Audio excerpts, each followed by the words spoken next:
Sa inyo lahat, sa mga kababayan natin sa Malabon, sa mga tindero, mga tindera, sa mga magulang na may mga anak na nagtatrabaho, sa mga may asawang naglilingkod sa pribadong sektor, mga minamahal kong kababayan, magandang umaga po sa inyo lahat. Basahin ko na po itong isang prepared statement. Masaya ko pong ibinabahagi sa inyo ngayong umaga bilang pagsunod din sa tagubilin ng ating mahal na Pangulong Marcos at ng National Wage Board. Tinataas po natin ang sweldo. Tinataas po natin ang sweldo ng lahat ng manggagawa dito sa Metro Manila. Makikinabang po ay 1.1 million daily wage earners.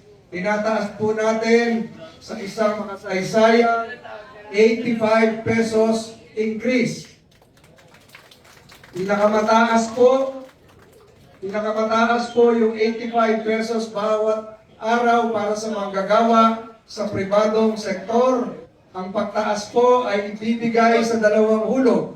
60 pesos effective July 19, 2026 at 25 pesos sa Enero 2027.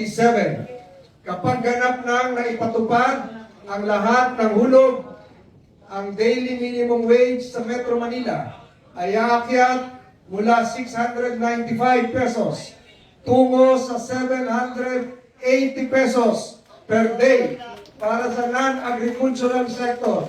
Para naman sa agricultural sector, service and retail establishments, kagaya po dito sa pumapalibot sa palengke ng Malabon, na may empleyadong 15 o mas mababa, at manufacturing establishments sa Metro Manila na may empleyadong mas mababa sa 10 trabahador, ito ay tataas mula 658 tungo sa 743 pesos.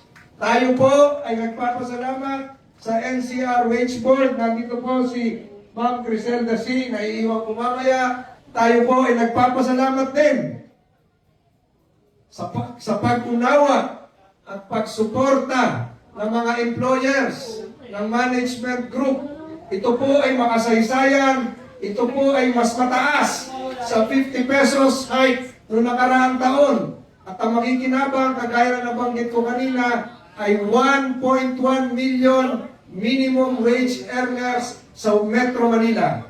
Meron ding 1.9 million full-time workers na kumikita ng higit sa minimum wage na maaari ding makinabang sa pamamagitan ng tinatawag na wage adjustment o distortion. Sa madaling salita po, sa araw ng ito, kinikilala ng pamahalaan ang dagdag sahod para sa ating manggagawa, hindi lamang bilang usapin na talagang nasa halaga ng araw-araw na kita, ito ay pagkilala sa sipag at ambag ng bawat manggagawang Pilipino.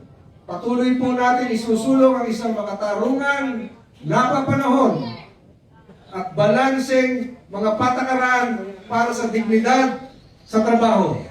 Patas na sahod at matatag na kinabukasan ng bawat mamamayang Pilipino. Sa ating pong manggagawa sa buong Metro Manila, salamat po sa inyong sipag. Maraming salamat po muli sa mga employers sa kanilang suporta at kagaya na nabanggit ko, pag-unawa.